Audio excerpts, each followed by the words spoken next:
English कैसे सीखें YouTube channel में आपका स्वागत है। इस क्लास में हम इस स्टोरी के एक एक वर्ड का उच्चारण लिखकर इसे ट्रांसलेट करेंगे और इसकी वर्ड मीनिंग भी आपको बताएंगे, जिससे आपको इंग्लिश पढ़ने के साथ साथ उसकी मीनिंग भी निकालना आसानी से आने लगे। अगर आप हमारी वीडियोस लगातार देखते हैं तो आपको धीरे धीरे इंग्लिश लिखना, पढ़ना, बोलना और समझना और अच्छे से आने लगेगा। इसी के साथ आप कर दीजिए इस वीडियो को लाइक और मैं करता हूँ शुरू। एंगर, गुस्सा। एंगर का मतलब होता है गुस्सा। वंस, एक बार, there was a little boy. There was a little boy. एक छोटा लड़का था। लिटिल का मतलब छोटा, बॉय लड़का।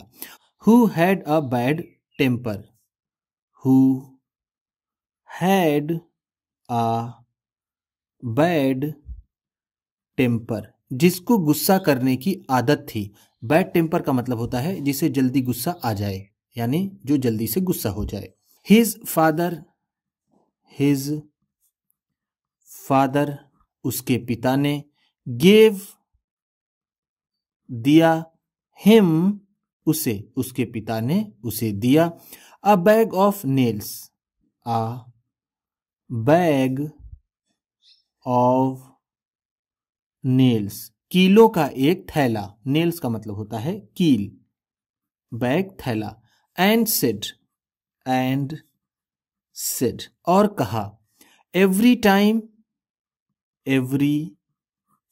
टाइम, हर बार, you lose your temper, you lose your temper, तुम्हें गुस्सा आए। लूज टेम्पर का भी मतलब होगा गुस्सा आना। टेम्पर का मतलब यहां हम कह सकते हैं गुस्सा। जब भी तुम्हें गुस्सा आए, यू मस्ट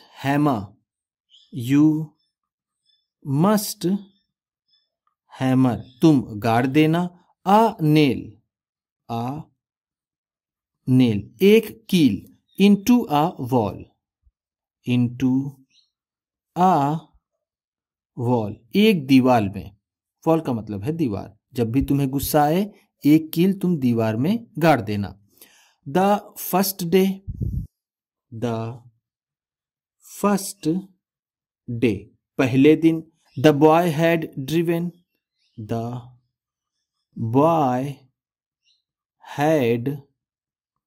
ड्रिवन, लड़के ने गाड़ा। 41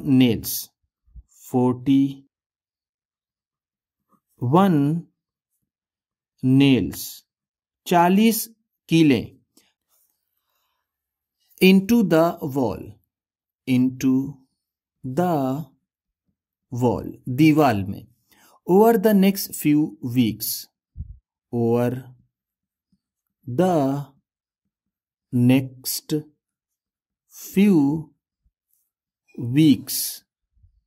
आने वाले कुछ हफ्तों में। over the few weeks का मतलब है आने वाले कुछ हफ्तों में या फिर अगले कुछ हफ्तों में। as he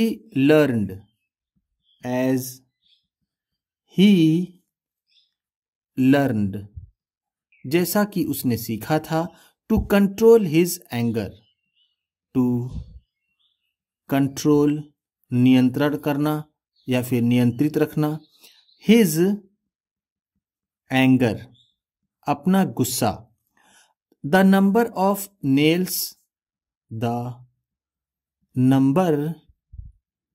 ऑफ नेल्स, कीलों की संख्या। ही हैमर्ड, उसने गाड़ा था। ग्रेजुअली रिड्यूस्ड,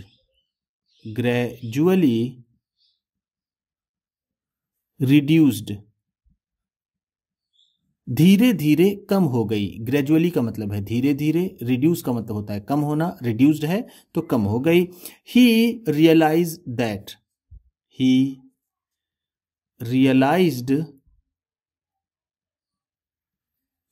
दैट, उसने एहसास किया कि इट वॉज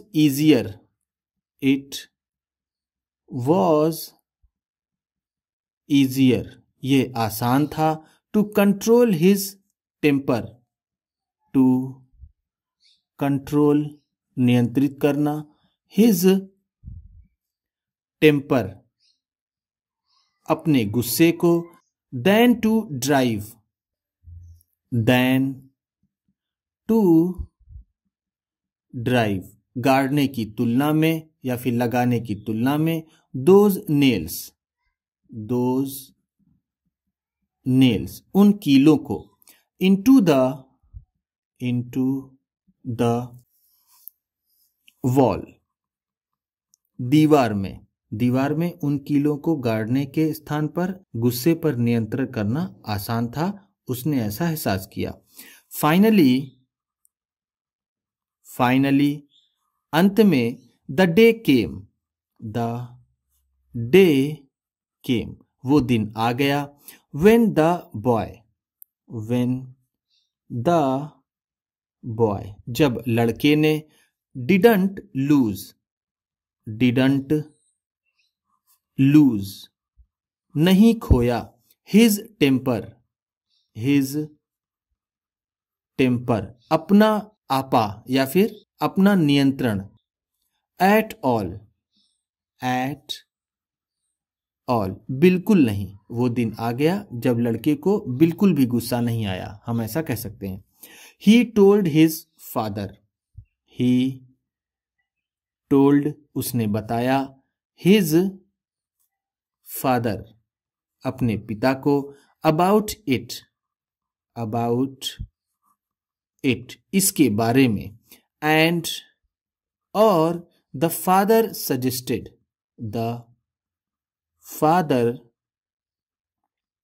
suggested, पिता ने सलाह दी, now, अब pull out one nail, निकालो, one nail, एक कील को, for each day, हर दिन, that you are able to hold, that कि you, तुम, are able to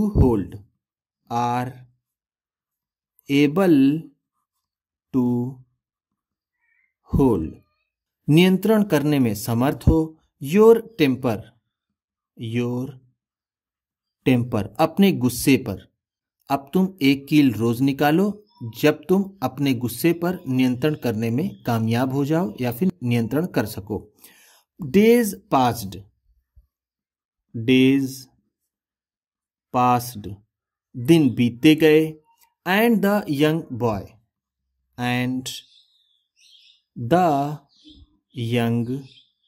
बॉय, और वो नौजवान लड़का, was finally able to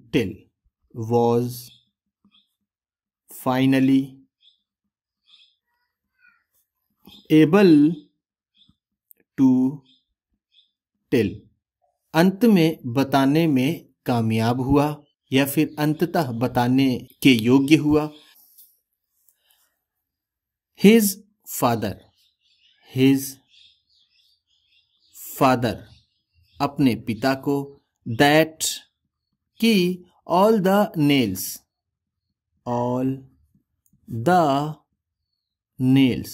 सभी कीलें, were gone, खत्म हो गई। यहां पर gone का मतलब होगा खत्म हो गई।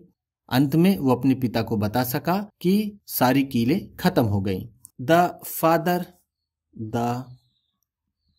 father, उसके पिता, led his son, अपने बेटे को ले गए, to the wall, दीवार पर, and said, और कहा, you have done,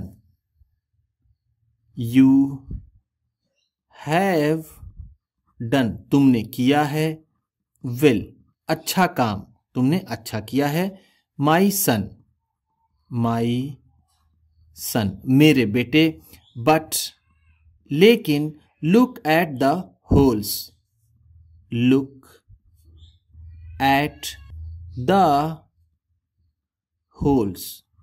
छेदों को देखो, लुक का मतलब है देखो, एट द होल्स छेदों को, in the wall, in the wall दीवार में, the wall will never be, the wall will never be, ये दीवार कभी नहीं हो पाएगी, द सेम, द सेम वैसे ही, ये दीवार अब वैसे ही कभी नहीं हो पाएगी। When you say things, when you say जब तुम कहते हो, things चीजें, in anger, in anger गुस्से में, they leave, they leave वो छोड़ देते हैं, scars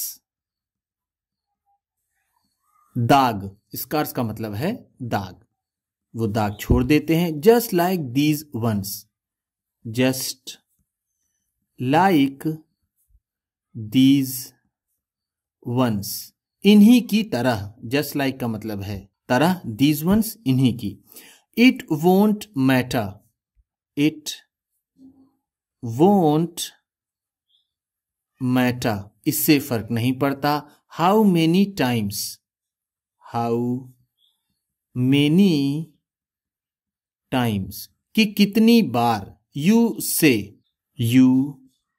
से तुम कहते हो, और फील या महसूस करते हो, सॉरी अफसोस इससे फर्क नहीं पड़ता कि तुम कितनी बार सॉरी कहते या फिर महसूस करते हो, the wound will always remain there, the wound वो जख्म, विल ऑलवेज रिमेन हमेशा रहेंगे, देयर वहां पर, ऑलवेज का मतलब है हमेशा, रिमेन का मतलब होता है रहना, विल रिमेन है तो रहेंगे, वुंड का मतलब होता है जख्म, वहां जख्म हमेशा रहेंगे। उम्मीद करता हूं इस क्लास में बताई गई वर्ड मीनिंग्स आपको अच्छी लगी होंगी। सबसे अच्छा वर्ड कौन सा लगा और कौन सा वर्ड आपको नया लगा, इसे कमेंट बॉक्स में ज़रूर बताइएगा। इसी तरह की वीडियोस के साथ साथ ढेर सारी रीडिंग की, ट्रांसलेशन की और बहुत सी इंग्लिश सीखने वाली वीडियोस पाने के लिए चैनल को सब्सक्राइब कीजिए और ये वीडियो किसी न किसी अपने एक दोस्त को, मित्र को, परिवार वाले को शेयर भी ज़रूर कर दीजिएगा। तो चलिए मिलते हैं फिर अगले वीडियो में।